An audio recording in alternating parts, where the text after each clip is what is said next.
함께 우리 하나님 말씀 보겠습니다. 창세기 16장 7절로 11절까지 말씀을 교독하시겠습니다. 여호와의 사자가 광야의 샘물 곁 곧 술길 샘 곁에서 그를 만나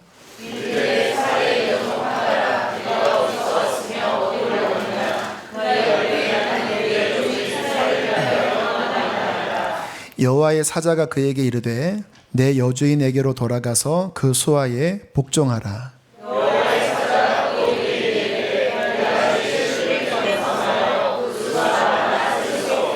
함께 있습니다.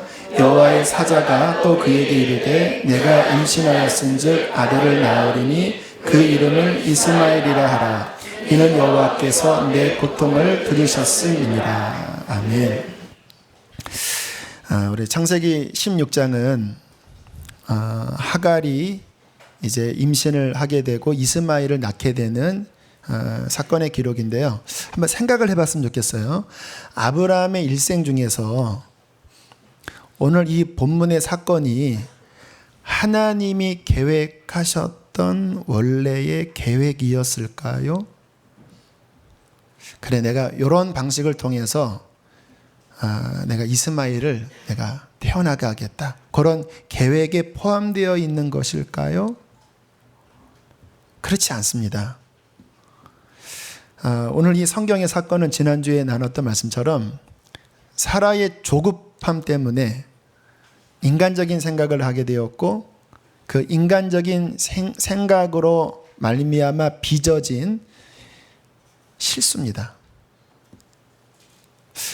왜 그렇게 단정 지을 수 있냐면 나중에 뒤에 가면 이스마엘과 하갈이 결국은 아브라함의 가정에서 결국은 분리되는 일이 벌어져요. 그때 하나님이 하신 말씀은 뭐였냐면 내가 원래 너한테 언약한 자손은 이삭이다.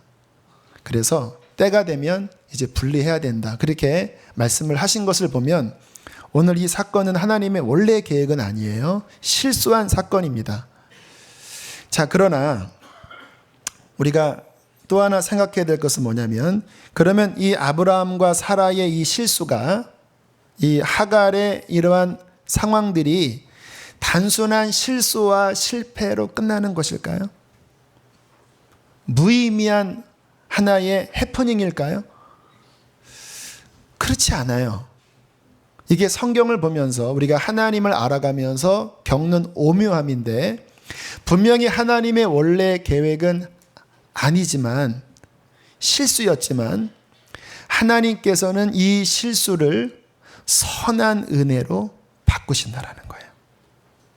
이게 참 오묘함입니다. 저와 여러분이 지금 이 자리에 있게 된 이유가 하나님의 뜻대로만 살아서 이 자리에 계신 거 아니에요.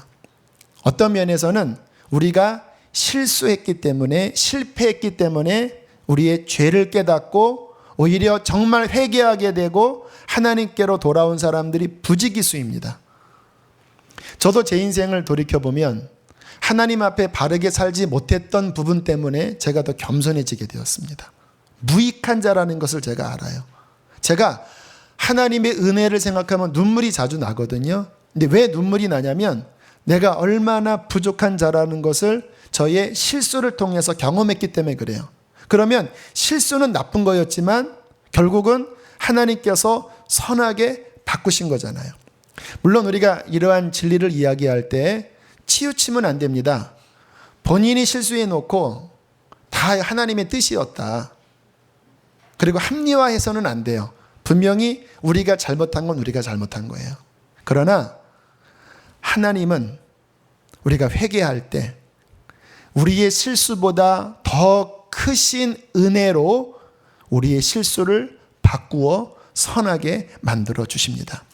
하나님을 사랑하는 자, 곧 그의 뜻대로 부르심을 입은 자들에게는 뭐지요? 모든 것이 합력하여 선을 이루느니라.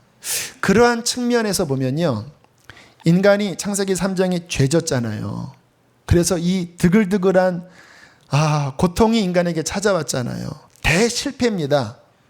그러나 또 다른 측면에서 생각하면 그래서 예수님이 오신 거예요.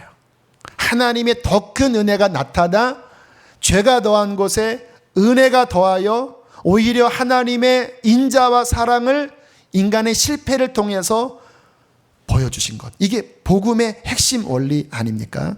자, 그러한 측면에서 이제 이 실패 사건, 이 상처투성인 사건을 우리 사랑의 하나님께서 어떻게 선하게 바꾸시는지를 한번 우리 본문을 통해서 살펴보기를 원합니다. 오늘은 특별히 하갈에 대해서 좀 깊게 묵상하면서 말씀을 나눌 텐데요. 아무튼 제가 기도하면서 깊이 묵상했습니다. 조금 확장된 해석이 있을 수도 있지만 제가 양심 안에서 비성경적 해석은 아니기 때문에 제가 묵상한 부분들을 좀 자유롭게 나눠드리도록 하겠습니다.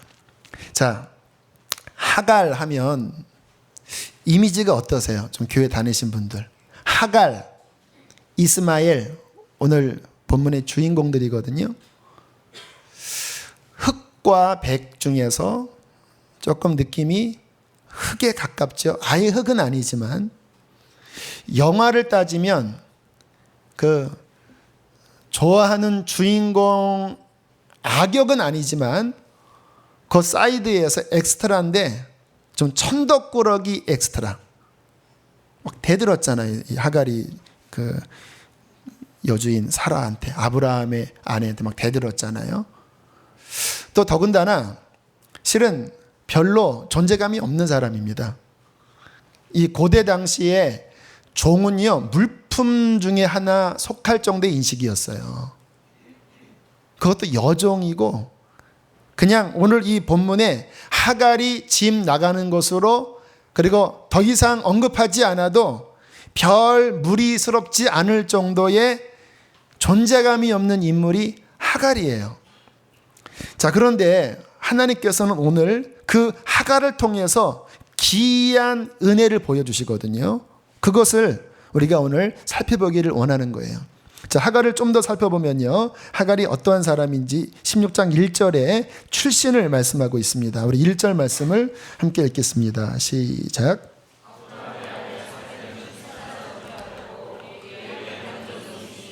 애굽 사람이요 이름은 하갈이라.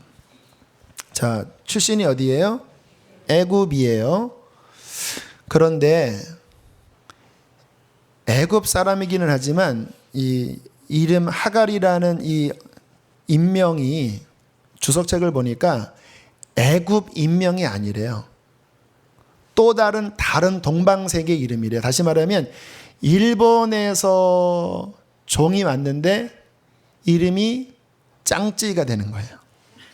뭐 로쿄 아니면 안도미키 이렇게 돼야 되는데 일본 여종 짱찌 이렇게 되는 거예요. 무슨 의미입니까? 출처가 굉장히 애매한 사람이에요.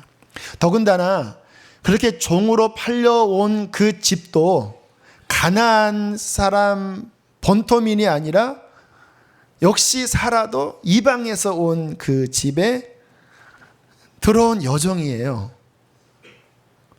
제가 말씀을 묵상하면서 필경 이 여인은 한이 많은 여자입니다. 기구한 인생을 가지고 있는 거예요. 그 뒷배경에 버림받았잖아요. 일단 종이라고 하면 부모에게 어쨌거나 버림받았던지 아니면 태어나면서부터 종이든지 분리된 거잖아요. 부모에게서 분리된 거잖아요. 그리고 그 이름의 의미대로 따지면 애굽 사람도 아닌 또 다른 데서 팔려오고, 여기서도 또 애굽에서 움직인 게 아니라 또 가나안의 이방인에게 팔려온, 근본을 알 수 없는 이러한 사람의 특징은요, 마음에 안정감이 없습니다, 실은. 그리고 깊은 상처가 있는데 그것은 거절감입니다. 거절감. 부모에게서, 주인들에게서 계속 또 팔려가고 또 팔려갈 때 아무리 종이지만 그래도 이제 이 주인 밑에서 내가 살아야지 하는데, 아니야, 너 가나안으로 가. 또 여기서 또 쫓겨나가는 거절감 투성인 그러한 사람이 하갈이라는 거예요. 여러분, 사람이 받는 상처 가운데 가장 뼈아픈 상처가요, 거절감이라는 거 아십니까? 죄송합니다. 이렇게 제가 비유를 들어서 어릴 때 부모에게 버려진 고아들 있죠. 그 깊은 마음에 부모가 나를 버렸다고 하는 그 상처는요, 정말 평생 가더라고요. 성인이 되어서도요, 술 마시면 그 얘기 해요. 나 버렸다. 나 버림받았다. 그리고 사랑하는 사람, 공동체 안에서, 직장 안에서, 학원에서 왕따 있죠, 왕따. 이게 우리가 아이들 보면, 그거 참아라 하지만 심리학적으로 보면요, 그 뇌에서 받는 트라우마, 이 정신적인 상처는요, 굉장히 깊다고 하더라고요. 사회생활 제대로 못하는 거예요. 왜? 그 버림당하는 것에 대한 이 상처 때문에. 자, 이러한 사람들이 행동하는 몇 가지 특징들이 있습니다. 거칠게 나가는 사람도 있고요. 이 세상 믿을 거 없다 하면서 거칠게 나가는 사람도 있고요. 또 한 부류의 사람은 아예 관계를 깊이 안 맺습니다. 상처받을까 봐. 마음 주면 배신당해요. 그래서 누가 가까이 오면 도망갑니다. 이런 사람들은. 왜일까요? 상처받을까 봐. 아마 여러분 주변에 그런 분들 많이 보셨죠? 아파서 그래요. 또 한 부류는요, 과도하게 잘합니다. 어떤 관계를 맺어지면요, 간이라도 빼줄 듯이 도에 넘치도록 잘해요. 왠지 아세요? 버림받을까 봐. 아프니까 이 사람한테는 내가 버림받지 말아야지 하고 정말 싹싹하게 잘해요. 근데 막상 이야기 들어보면 아픔이 있는 거예요. 어릴 때 또 친구들에게. 그래서 나는 버림받는 것이 두려워서 나는 잘하려고 합니다. 불쌍한 마음이 드는 거죠. 하갈은 어떠한 부류에 속했을까요? 잘하는 부류에 속했을 수 있습니다. 선택의 여지는 없지요. 종이니까 거칠게 할 수도 없고 관계를 멀리 할 수도 없고, 살려면 이 같은 경우는 잘해야 됩니다. 정말 하나를 시키면 막 3개를 하고 막 주인의 입에 혀처럼 그냥 막 너무 마음에 들게 하는 거예요. 자, 가만히 한번 생각을 해보세요. 사라가 왜 늙음하게 아브라함에게 하갈을 줄 마음을 가졌을까요? 사라에게는 여종들이 많았습니다. 왜냐하면 그돌라오멜 전쟁에 가신들이 318명이었다고 하면 이쯤 되면요, 더 많아요. 대그룹입니다. 여종들 많았어요. 그런데 왜 사라가 하갈을 남편에게 줄 마음을 가졌을까? 이거 쉬운 결정 아니잖아요. 믿었던 겁니다. 너무 잘하니까. 하나를 시키면 3개를 하고 간지러운데 막 긁어주고, 그냥 너는 배신하지 않을 거다. 너무 믿어서 줬는데, 여러분 상처로 자라는 사람은요, 환경이 바뀌면 돌변하는 경우가 많아요. 왜냐하면 그냥 선한 마음, 건강한 마음에서 자란 게 아니라 버림받을까 봐 잘했기 때문에, 만약에 자기 위치가 바뀌어버리면 이 사람은 돌변합니다. 갑자기 폭군이 돼버리는 거예요. 얼굴이 변하는 거예요. 여러분 직장이나 사람 관계 맺다가 저 사람 변했네, 옛날 같지 않네, 그 깊은 내면에 그러한 아픔으로 열심히 했는데 환경이 바뀌니까 그게 동전의 양면처럼 싹 바뀐 거예요. 여러분 지난주에 하갈이 임신을 하자 여주인을 멸시했다고 하잖아요. 당시에 그 관습상 상식적으로 잘 납득이 안 되는 행동입니다. 왜냐하면 본인의 위치는 명확하게 여종이잖아요. 그리고 친했잖아요. 믿고 준 거잖아요. 그러면 임신을 했어도 멸시를 하면 안 되죠. 그런데 성경에 여주인을 멸시했다고 했다라는 거는요, 아픔 때문에 그런 거예요. 나 이제 뭔가 바뀌었네. 나도 이제 뭔가 이제 내 권익을 찾을 수 있어. 그래 나도 한번 해보자. 그리고 막 좀 함부로 대하는 듯한 그러한 표정을 이게 보인 거잖아요. 이 상처가 많은 분들의 어려움은 뭐냐면요, 이게 자꾸 그 패턴이 반복이 됩니다. 이게 깊은 내면의 치유가 안 되면요, 여기서 그 갈등이 일어나면 또 이렇게 피하거든요. 그런데 요 내면이 그대로 있으면 바뀌어진 환경 가운데 또 드러나요. 아마 그래서 이 하갈이 또 여기서 애굽으로, 또 애굽에서 이쪽으로, 또 여기서 또다시 나가게 되는 이 상처의 이 반복, 또 다른 또 아픔, 또다시 나오는 아픔. 지금 이 안타까운 처지에 하갈이 처하게 되었다라는 거예요. 자, 이제 오늘 본문 상황을 보면 참 비참합니다. 이 배경을 가지고 하갈을 보면요, 아마 살기 싫었을 것 같아요. 결국 또 버림당한 거잖아요. 여주인 하갈한테 학대받고 쫓겨나가다시피 도망간 거거든요. 그리고 본인을 보호해 줄 줄 알았던 아브라함에게도 결국 외면당한 거잖아요. 지난주 말씀 기억하시죠? 사라가 아브라함에게 따지니까 당신 종이니까 당신 알아서 해 그랬잖아요. 나는 보호 안 할 거야 그러잖아요. 그렇게 결국은 그 인생이 기구하게 쫓겨나가서 술샘 그 곁에 앉아서 아마 하갈은 그렇게 생각했을 거예요. 나는 저주받은 인생인가? 왜 내 인생의 운명은 이렇게 기구한가?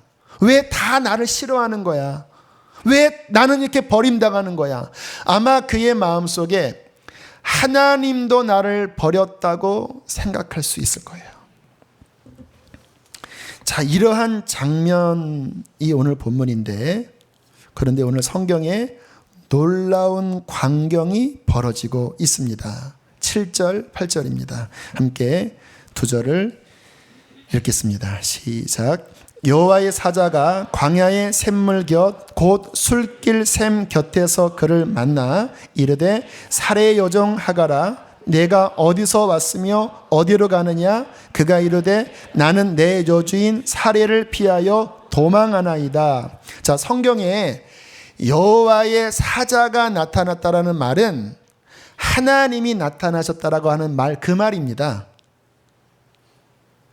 이게 지금 대단한 이야기예요.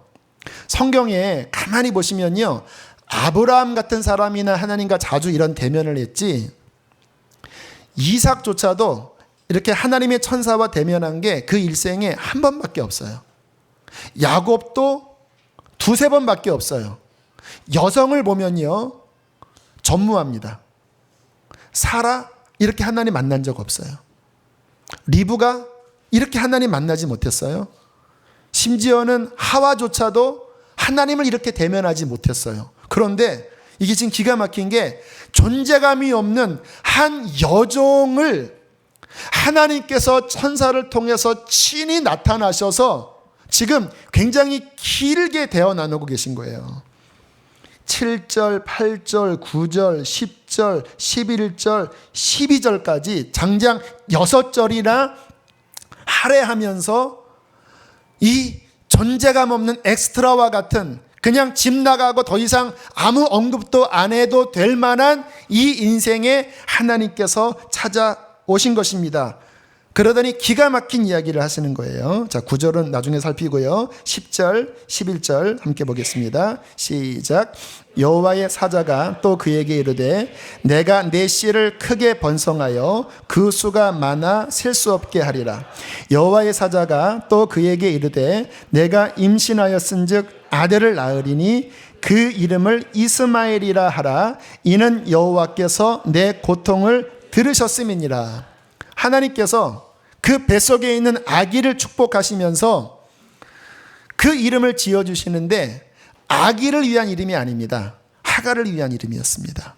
이스마엘. 뜻이 무엇입니까? 여호와께서 너의 고통의 소리를 들으셨다. 아무도 모르는 고통이에요. 사라에게서 학대받은 고통만 이야기하는 게 아니에요.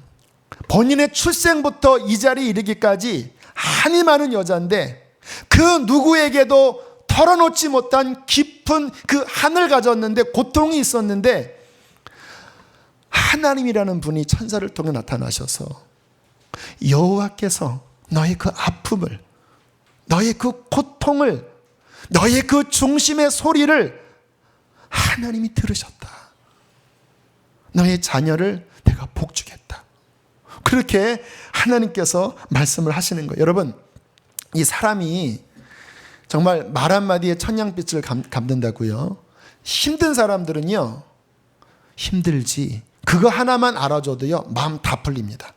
이 부부간의 관계도요, 그 여성들이 원하는 거는 다른 게 아니더라고요. 이렇게 마음을 좀 알아주는 거. 그 한마디면, 여성분들이 고개를 끄덕거리고 계십니다. 그거를 실은 원해요. 제가 어떤 한 영상을 봤는데 KBS에서 했던 한 영상인데, 그 김희아라는 분이 안면장애를 가진 분입니다. 태어났는데 얼굴에 그 모방, 태반이 이렇게 붙어서 여기가 빨갛게 되시고, 그리고 나중에는 이쪽 치아와 얼굴에 암이 걸려서 이렇게 수술을 해내서 얼굴이 이쪽은 모반, 여기는 아주 일그러진 큰 장애를 갖고 계신 분이 강연을 하셨어요. 그런 이야기를 하시더라고요. 결국 그것 때문에 어릴 때 부모님이 그 보육원 앞에 버리셨고, 그리고 이름도 이제 나중에 그냥 보육원에서 지어진 그런 이름으로 크신 분이거든요. 근데 결혼을 잘 하셨습니다. 그리고 아기도 아주 예쁜 아이를 낳았어요. 그 아이가 6살 때 같은 이제 이불에 누워서 이제 이렇게 이야기를 하고 있을 때 장난을 쳤대요. 엄마가 6살짜리 딸한테, 엄마 나 배고파 그랬대요. 엄마가 딸한테. 그랬더니 딸이 어떻게 받아줬냐면, 어이구 그래 내 딸 배고파 엄마가 밥 해줄게 그랬대요. 근데 갑자기 머리가 띵 하더래요. 왠지 아십니까? 본인은 어릴 때 한 번도 그 말을 못 듣고 자란 거예요. 이게 엄마가 있을 때 해주는 말이구나. 그래서 막 눈물이 나고 가슴이 막 먹먹해졌는데 한마디 더 했대요. 엄마 나 아파. 그랬더니 그 아기가 하는 말이, 어이구 내 새끼 아파. 엄마가 밤새도록 안 아프게 돌봐줄게. 그 말을 막 울면서 하더라고요. 그 아기의 말에 그 엄마의 사랑과 그 안정감이 얼마나 크다라는 것을 알면서 위로를 받았다라는 거예요. 그 아기가 무슨 돌봐주겠습니까? 하지만 그 깊은 상함의 마음을 띵 하고 건드려줄 때 그 아기의 말에도 치유가 받았다면, 오늘 이 상황에서 하갈이, 출처가 불분명한 하갈이 하나님으로부터 하갈아 하갈아 내가 너의 고통의 소리를 들었다. 네가 고통당할 때 내가 너를 지켜봐 주고 있었다. 무슨 의미입니까? 나는 너를 버리지 않을 거다. 내가 너와 함께 할 것이다. 그런 하나님의 음성이 하갈에게 들렸을 때 여러분 하갈의 마음이 어땠을까요? 그 탄성의 고백을 13절에 이렇게 합니다. 우리 13절 말씀 함께 읽겠습니다. 시작. 하갈이 자기에게 이르신 여호와의 이름을 나를 살피시는 하나님이라 하였으니 이는 내가 어떻게 여기서 나를 살피시는 하나님을 배웠는고 함이라. 이 여인이 하나님의 이름을 언급합니다. 나를 살피시는 하나님. 그러면서 뭐라고 고백하냐면, 내가 어떻게 여기서 나를 살피시는 하나님을 배웠는고, 이것을 원어적으로 풀면요, 이게 탄성의 고백인데 이러한 고백입니다. 나를 보시는 분을 여기서 내가 친정 만났는가? 나의 이 아픔을 보시는 주님을 내가 여기서 진정 찾았는가?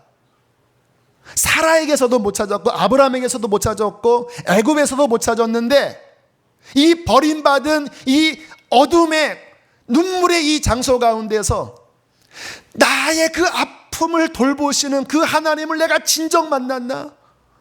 막 탄성으로 외치면서, 마치 사마리아의 우물가의 여인이 예수님 만나고 막 뛰어갔던 것처럼 막 지금 그렇게 울면서 불면서 탄성으로 고백하는 말씀이 바로 이 고백인 것입니다. 여러분, 오늘 왜 이 말씀에 대한 해석을 주님이 주시는지 아십니까? 그 하나님이 우리의 하나님이십니다. 우리는 하갈과 같은 인생이에요. 그런데 하갈 같은 우리에게 하나님 그분이 찾아오시는데, 어떻게 찾아오시냐면, 나는 너를 아는 자다. 너를 살피는 자다. 다 버렸어도 나는 너를 버리지 않는 사랑의 하나님이다. 신앙생활을 하면서 지금 이 하갈이 만난 하나님을 만나는 경험은요, 굉장히 중요한 경험이에요. 그냥 지식적으로 그냥 교회 다니면서 살아계신 하나님, 전능하신 하나님, 이거는 우리를 치유하지 못해요. 오늘 하갈처럼 나를 살피시는 하나님을 정말 깊은 마음으로 만나질 때 인생이 정말 안정감으로 나가게 되는 거예요. 제 친구가 대학교 때 진로 문제를 놓고 좀 작정 기도를 하던 때가 있었어요. 어느 날 저한테 본인의 힘든 상황을 좀 고백을 하면서, 제 학교가 서대문에 있는 감신대인데 그 옆에 서대문 감리교회에서 새벽마다 이렇게 애절하게 기도한다 그러더라고요. 그래서 그러냐, 참 고민이 많구나. 그런데 며칠 뒤에 얼굴이 환해져서 저한테 찾아온 거예요. 하나님이 응답하셨다라는 거예요. 그래서 어떻게 응답하셨냐 했더니 이러한 이야기를 하더라고요. 정말 부르짖어 기도했대요. 하나님, 나를 도와달라고, 내 앞길을 열어달라고. 그렇게 기도하던 새벽에 주님께서 갑자기 몇 가지 장면을 보여주시더래요. 한 장면은 본인이 어릴 때 한번 고열이 나서 굉장히 힘든, 아마 죽어갔던 것 같아요. 아기가 뭐 열이 40도 넘어가면 얼마나 힘듭니까? 그렇게 시름시름 앓고 고열로 힘들었던 그 시간이 갑자기 장면이 딱 떠오르는데, 무슨 장면이 보였냐면 그 곁에서 주님께서 이렇게 지켜봐 주시면서 이렇게 지켜주시고 계시더래요. 또 하나, 조금 컸을 때 이 친구가 좀 장난꾸러기인데 풍선을 이렇게 불었다고 합니다. 근데 풍선을 불다가 뻥 터졌는데 그 파편이 입속으로 들어가서 기도를 막은 거예요.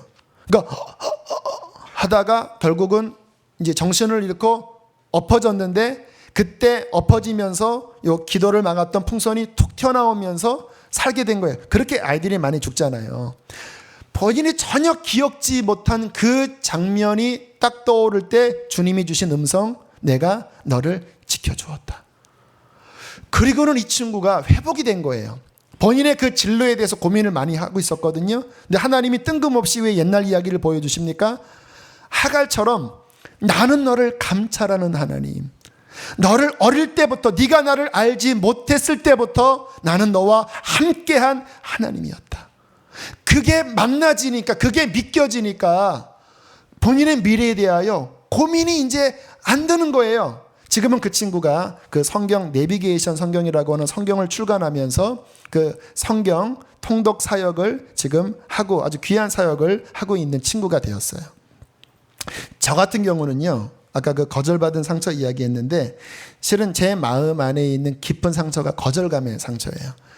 어릴 때 이제 부모님 헤어지시고 어머님이 저를 키우기 힘드니까 자꾸 이렇게 옆집 또 친척집 이렇게 맡기셨습니다. 조금 키우다가 또 맡기시고. 근데 그게 저는 잘 그때는 인식이 없었는데 제 마음속에 자꾸 버림받는다라는 인식이 있었나 봐요.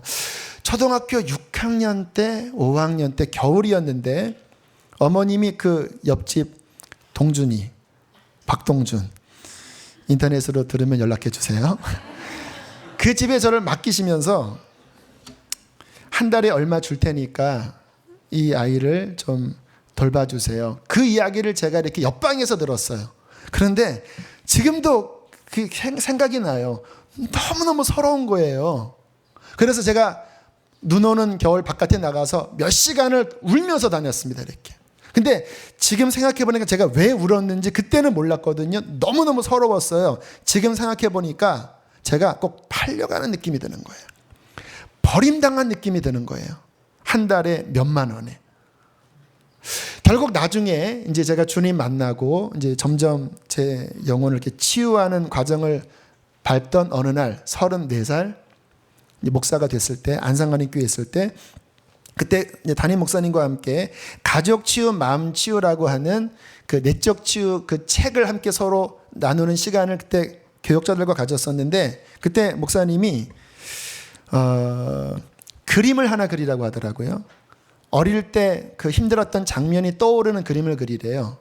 근데 제게 떠오르는 그림이 있었습니다. 초등학교 2학년 때 어두운 방에서 제가 이불을 이렇게 덮고 이렇게 그 슬픈 모습으로 누워있는 그 장면을 저도 모르게 그렸어요. 뭐 미술치료 같은 것 같아요.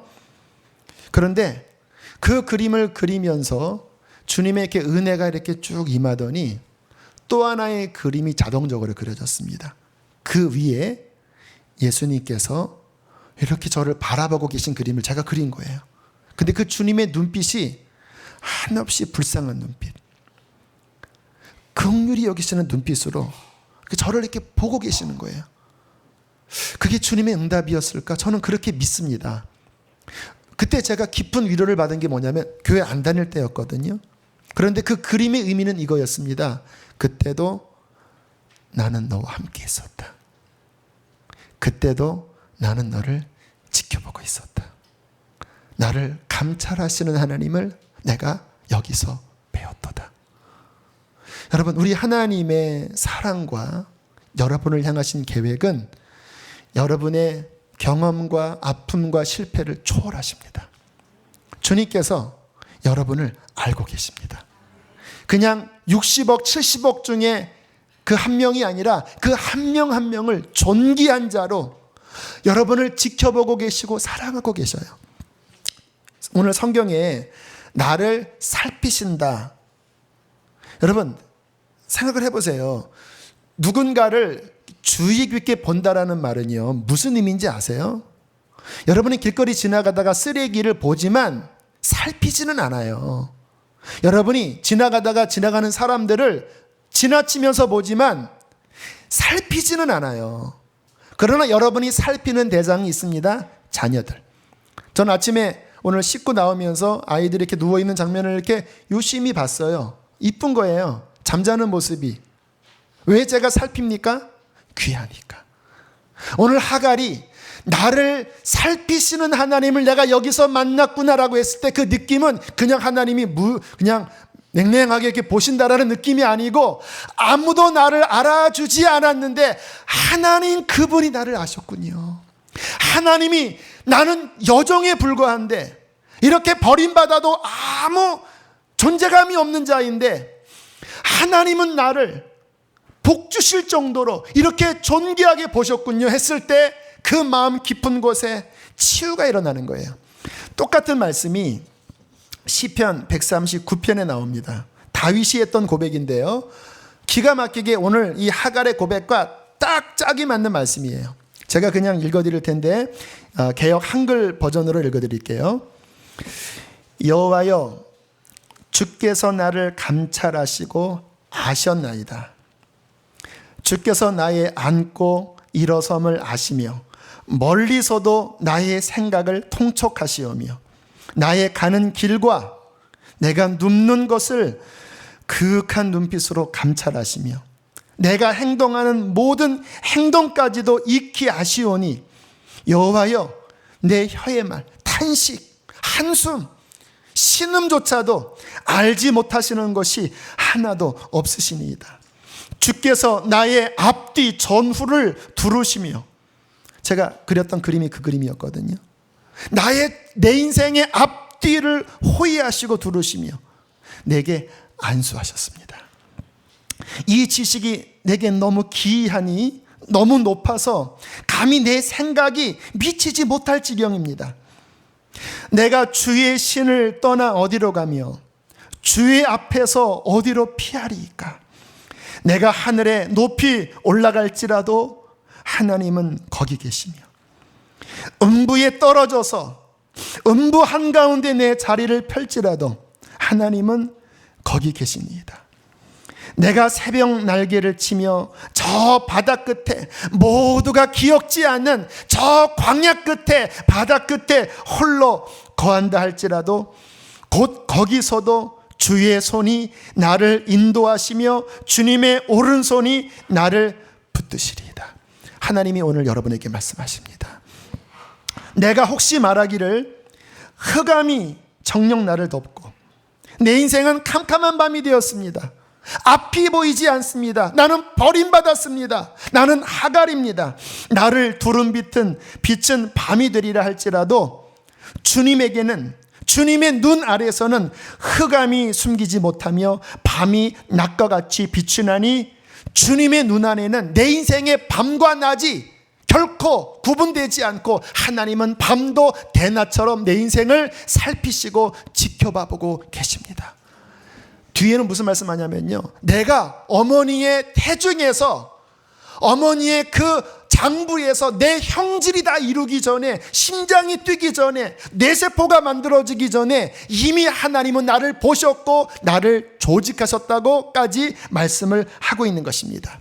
여러분, 이 하나님이 여러분의 하나님이세요. 우리의 신앙은 이 하나님을 나의 하나님으로 믿고 만나는 것입니다. 그리고 인생을 하나님 앞에 맡기는 거예요. 그때 우리의 인생은 치유됩니다. 우리의 인생은 회복이 됩니다. 왜? 하나님 나와 함께 하시니까. 자, 이렇게 해서 하갈이 치유받았습니다. 정말 깊이 회복이 되었어요. 그러나 치유와 회복된 것이 100%는 아니에요. 참 성경을 읽으면서 기가 막히다. 이게 너무 균형 잡혀 있습니다. 그냥 마음이 치유되었다라고 해서 끝나면, 그러면 그것으로 끝나는 거거든요. 여러분, 인생의 회복은요, 마음의 치유에서 끝나지 않습니다. 반드시 뭐가 따라야 되냐면, 따라하겠습니다. 진리를 깨닫고 삶을 돌이켜야 한다. 이게 병행되어야 합니다. 자, 그렇게 하나님을 하갈이 만났는데, 하나님께서 하갈에게 하신 말씀을 보면 또 다른 측면에서는 약간 매정합니다. 우리 7절부터 한번 읽어보겠습니다. 7절 읽겠습니다. 시작. 여호와의 사자가 광야의 샘물 곁 곧 술길 샘 곁에서 그를 만나. 자, 여기에 이 술길, 이 술이 지명 이름이거든요. 여기가 어디냐면 가나안 남부 이집트 바로 국경, 북부 국경 바로 위입니다. 지금 하갈이 사라에게서 도망 나온 그 여정의 요 장면이 어디냐면 애굽으로 들어가기 바로 직전이라는 거예요. 하갈이 다시 애굽으로 돌아가려고 했어요. 갈 데 있었냐고? 없었습니다. 그런데 왜 갑니까? 갈 데 없으니까. 거기서 나왔으니까 그냥 가려고 한 거예요. 바로 그 직전에서 하나님이 그를 만나셔서 그에게 물어보십니다. 8절 읽겠습니다. 시작. 이르되 사레의 여종 하갈아, 내가 어디서 왔으며 어디로 가느냐? 그가 이르되 나는 내 여주인 사레를 피하여 도망하나이다. 여러분, 성경에 하나님께서 이렇게 물어보실 때가 있어요. 아담아, 네가 어디 있느냐? 또는 가인에게 네 동생이 어디 있느냐? 몰라서 물어보시는 게 아니에요. 지금 이 질문은 뭐냐면 네가 지금 가려고 하는 그것이 맞느냐 그 말이에요. 네가 애굽으로 돌아가려고 하는데 그 길이 맞느냐? 이 질문은 또 어떤 의미냐면 너희의 본 주소가 어디냐? 사레의 여종 하갈아, 네가 돌아가야 할 본래의 주소가 어디냐? 너 지금 어디로 가려고 하느냐? 여러분, 우리의 인생에 왜 하나님이 이런 질문을 하시냐면요, 우리의 인생은 내가 가고 싶은 대로 가는 게 복이 아닙니다. 하나님이 있으라고 하는 그 자리, 내가 원래 가야 할 그 자리에 있는 것이 복이고 평안함이에요. 하나님을 떠난 인간들은 하나님께로 돌아가야 평안한 것입니다. 부부가 어려움 많이 겪잖아요. 그래서 남자들이 외도하고 바람 펴요. 거기에 평안함이 있습니까? 아닙니다. 여성들이 남편과 따로따로 지내고, 그리고 세상에서 친구들과 또 남자들과 만나면서 그렇게 즐겨요. 왜? 원래 자리에서 만족을 못 느꼈으니까. 자녀들이 역시 부모를 떠나서 요즘 방황해요. 원래 자리에서 벗어난 모든 것이 방황이고 곧 그 안에 평강이 없는 거예요. 하나님이 말씀하신 것이 무엇입니까? 9절 보세요. 9절. 자, 9절 함께 읽겠습니다. 시작. 여호와의 사자가 그에게 이르되 내 여주인에게로 돌아가서 그 수하에 복종하라. 매정한 말 같지요? 매정한 말 아니에요. 하갈이 그 자리에 물론 나중에는 나옵니다. 그러나 이 지금 기간은 사라의 여종으로서 그 전처럼 대들지 말고 권위 아래 순종하며 복종할 때 너의 인생에 비로소 평강이 있을 것이다. 그 말씀을 하는 거예요. 남편이 아내를 사랑하는 그 가정의 자리로 돌아가야 여러분의 심령에 진정한 안식이 있을 것입니다. 여성들이, 아내들이 세상의 마음을 빼앗겼던 것들에서 돌이켜 다시 남편 아래로 들어가 순종하고 섬길 때 힘들어하지 마세요. 남편에게 순종하라고 한다고. 성경대로입니다. 순종할 때 하나님께서 당신을 치료하실 것입니다. 자녀들이 부모 밑에 복종할 때 참된 안식이 있을 것입니다. 하나님께서 하갈에게 하신 명령은 매정한 명령이 아니에요. 물론 매정하게 들리기도 해요. 왜?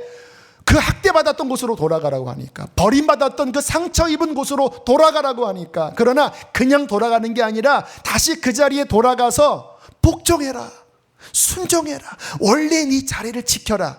그러면서 이렇게 말씀하십니다. 10절 함께 읽겠습니다. 10절 시작.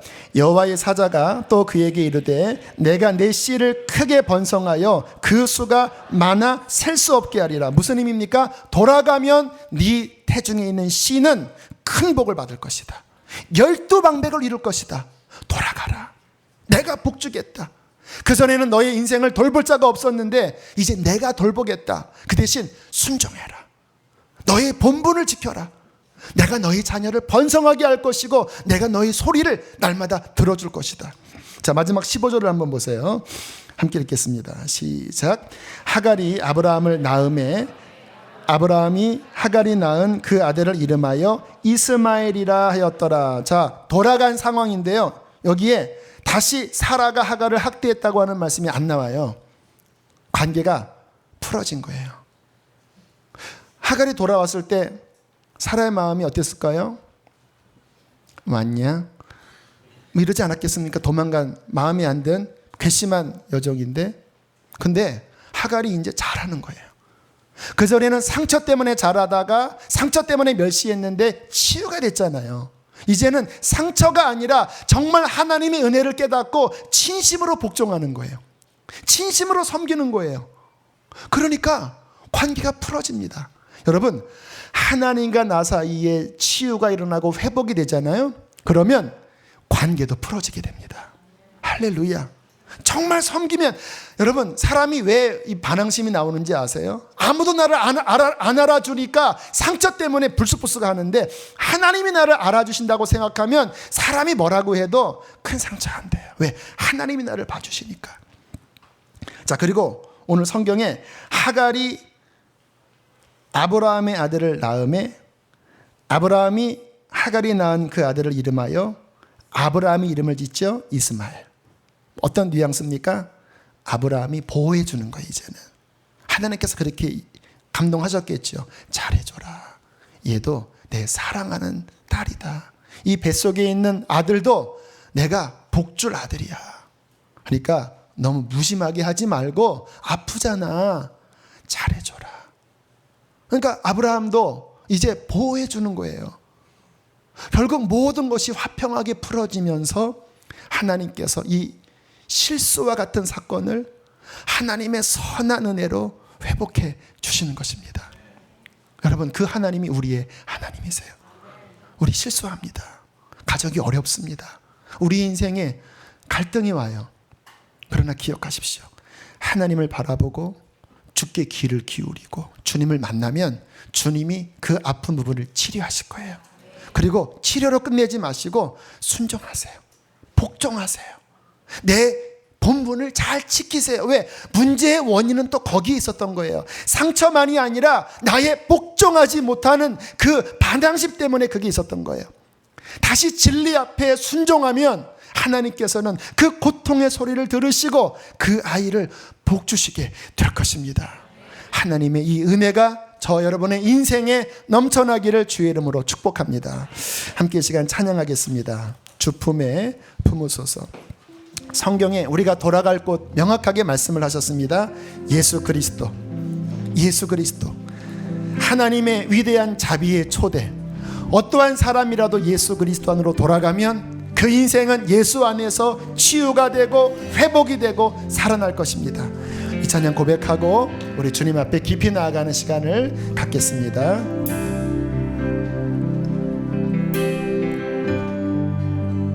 주품에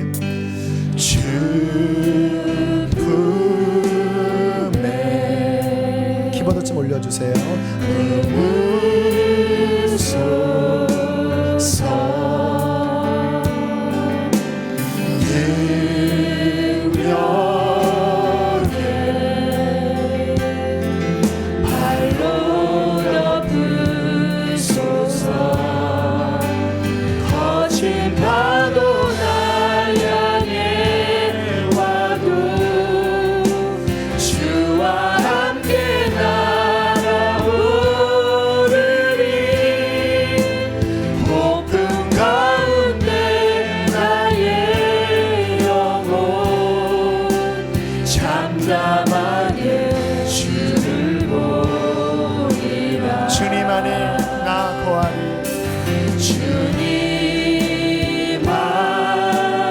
주님께 나아가십시오.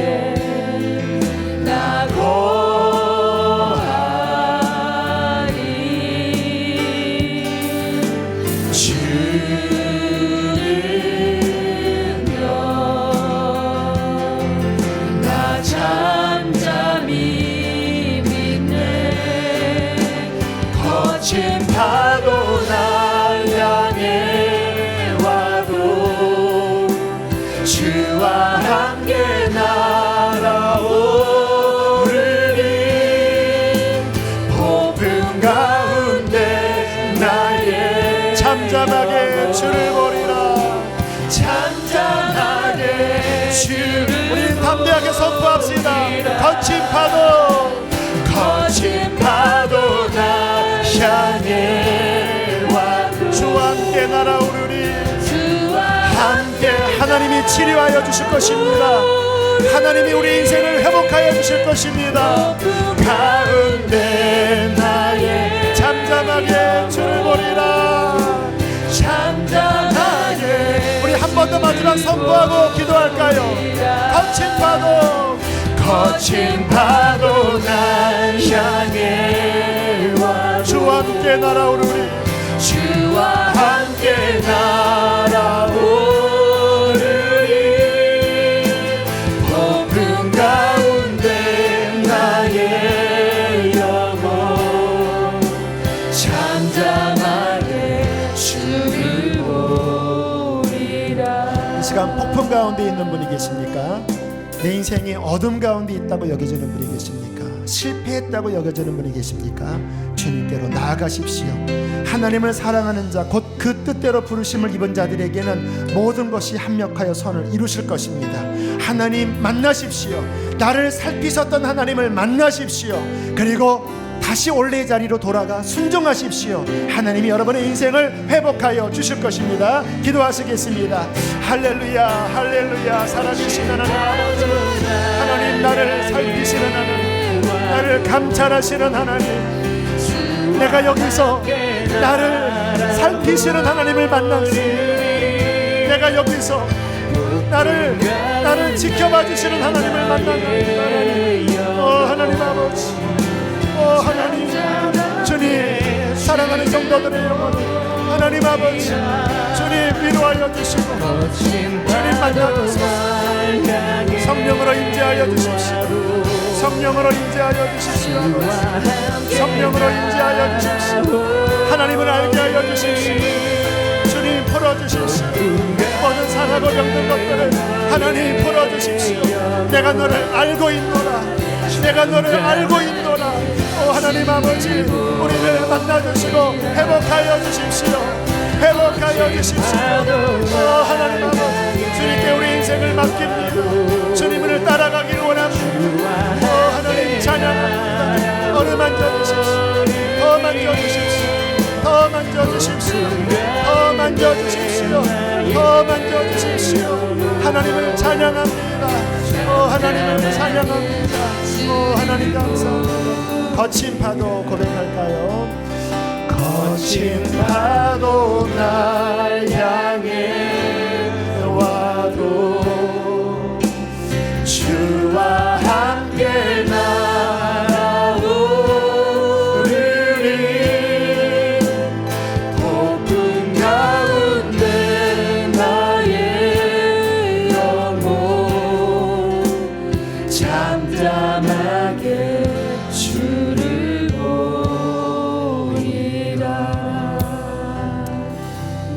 내가 여기서 나를 살피시는 하나님을 만나나이다.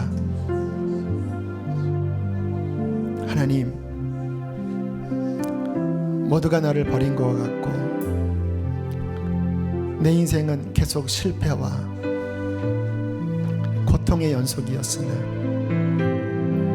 하나님은 나의 고통의 소리를 그동안 들으셨습니다. 하갈을 외면하지 않으셨던 하나님은 나의 하나님이십니다. 하나님, 당신께 나의 마음을 엽니다. 하나님, 당신만이 나를 알아주시며 부모도 나를 버렸지만 주님은 나를 버리지 아니하셨습니다. 친구와 나의 배우자도 나를 버렸지만 당신은 나를 버리지 아니하셨습니다. 인자와 긍휼의 하나님, 당신께 나의 마음을 엽니다. 나의 상함을 치료해 주시고 내 병든 인생을 치유해 주시고 나의 인생을 고쳐 주십시오. 주님, 내가 돌아가야 될 자리가 어디입니까? 나는 애굽으로 가려고 합니다. 나는 광야 술길 샘 옆에서 하나님 그렇게 울고 있습니다. 그러나 하나님, 내가 돌아가야 될 그 자리, 예수 그리스도의 품 안, 겸손과 순종의 자리, 믿음의 자리, 하나님 그 길을 보이셔서 다시 주님께로 돌아가게 해 주십시오. 내가 있어야 할 그 자리에 있음으로 말미암아 하나님의 온전한 평강과 복이 내 인생에 미치게 하여 주시옵소서. 예수 그리스도 이름으로 치유될지어다. 상한 마음들이 치유되고 회복될지어다. 병든 인생들이 치유될지어다. 아파하는 가정들이 치유되고 회복될지어다. 하나님 축복합니다. 오늘 이 하갈의 말씀을 통하여 우리에게 찾아오신 하나님, 당신은 우리의 하나님이십니다. 하나님, 맡깁니다. 염려하지 않고 맡깁니다. 평강을 도와소서. 예물드린 손길 올려드립니다. 기쁘게 받으시고 우리의 삶의 이 경제의 영역 통치하셔서 하나님의 영광 드러내게 하시옵소서. 몸이 아픈 자들 깨끗하게 치료해 주소서. 또 한 주간 살아갈 때 주님 운전대를 붙잡아 주시고 아버지 강건하게 하여 주시고 독수리에 날개치며 올라간 같은 새 힘으로 주어진 모든 일들을 능히 감당케 하시옵소서. 이 교회를 축복합니다. 평강이 넘치게 하여 주시고 사랑하게 하시고 주님의 말씀 속에서 회복되어지게 하시옵소서. 이제는 우리를 죄에서 건지신 예수 그리스도의 은혜와 하늘아버지의 그 크신 사랑과 성령의 위로하심, 회복하심이 예배하는 모든 이들의 심령과 가정과 인생에 충만히 함께 있을지어다. 아멘.